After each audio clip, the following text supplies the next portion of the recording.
பாராளுமன்றத்தில் ஒரு சரித்திரம் நடந்திருக்கிறது.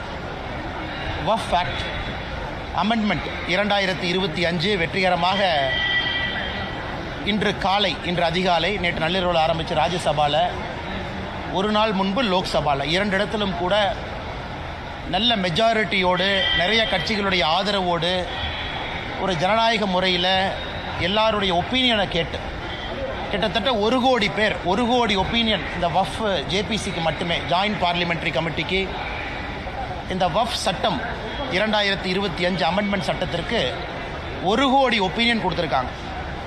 அதையெல்லாம் கருத்தில் ஏற்றுக்கிட்டு ஜேபிசி 13 அமெண்ட்மெண்ட் ஒரிஜினலாக நம்முடைய மத்திய அரசு என்ன ப்ரப்போஸ் பண்ணியிருந்தாங்க அதில் 13 மாற்றங்களை கொண்டு வந்து லோக்சபா ராஜ்யசபா 2லும் கூட அது வெற்றிகரமாக நிறைவேறியிருக்கிறது. இதை பாரதிய ஜனதா கட்சி தமிழ்நாடு நாங்கள் இதை வரவேற்கின்றோம். குறிப்பாக நம்முடைய இஸ்லாமிய சொந்தங்களுக்கு, அதிலும் இஸ்லாமிய மதத்தில் இருக்கக்கூடிய ஏழை இஸ்லாமிய சொந்தங்களுக்கு இது ஒரு பெரிய வரப்பிரசாதமாக நாங்கள் பார்க்கின்றோம். ஏன்னா நிறைய தமிழகத்தில் அரசியல் கட்சிகள் குழப்பத்தை ஏற்படுத்துகிறாங்க. வழக்கம் போல சில அரசியல் கட்சிகள் போராட்டமெல்லாம் பண்ணுறாங்க. அதனால் இந்த சட்டத்தை பற்றி கொஞ்சம் தெளிவாக எடுத்துரைக்க வேண்டியது எங்களுடைய கடமையாக இந்த நேரத்தில் நாங்கள் கருதுகின்றோம்.